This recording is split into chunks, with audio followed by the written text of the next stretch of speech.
মেঘলা আকাশ, চারিদিকে বৃষ্টি হচ্ছে। ভাবলাম এই মেঘলার দিনে কী খাওয়া যায়। আর সাথে ছিল পুদিনা পাতা। ঝটপট পেড়ে নিয়ে আসলাম আর করে ফেললাম নতুন একটা ভাজার রেসিপি। ডাল দিয়ে, মাংস দিয়ে, আলু দিয়ে। পুদিনা পাতাগুলো সুন্দর করে কেটে নিলাম ছোট ছোট করে। নিয়েছিলাম মাংস কয়েক টুকরো, ডাল, আলু, কাঁচা লঙ্কা, আদা কুচি, রসুন। মাংস আর আলুটা সেদ্ধ করে নিয়েছি, মাখিয়ে নিয়েছি ভালো করে।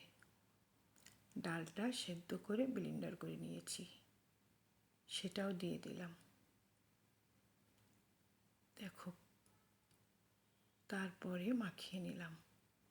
দিলাম পুদিনা পাতা কুচি, পেঁয়াজ কুচি, লবণ আর হলুদ দিয়ে মাখিয়ে নিলাম। আর ওই রসুন, কাঁচা লঙ্কা আর আদা আর জিরে ডালের ভেতরে দিয়ে বেটে নিয়েছিলাম, ভালো করে মেখে নিয়েছি। তারপরে একটা লম্বা শেপ দিয়েছি, কিছুটা পেঁয়াজ কুচি রেখেছিলাম, সুন্দর দেখানোর জন্য ওটা লাগিয়ে নিলাম। আর একটা করলাম বল আকার, আর একটা করে নিলাম চ্যাপ্টা আকার। 3টা শেপে আমি এই ডালের বড়াটা করে নিলাম।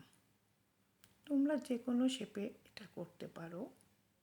আমি এই 3টে শেপে বানিয়ে নিয়েছি। বানানো রেডি। তেল দিলাম কড়াইয়ে।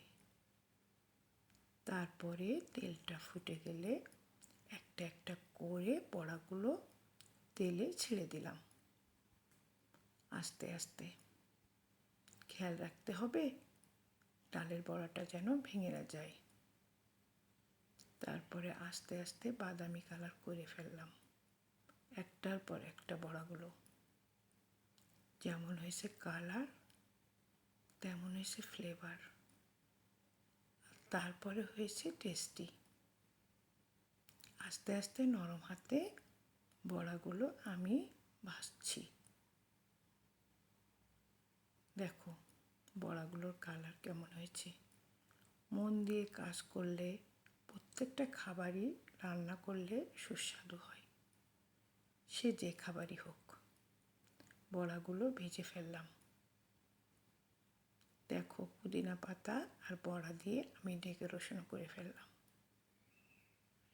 না খেলে তোমরা বুঝবে কি করে এই বড়ার এত টেস্ট।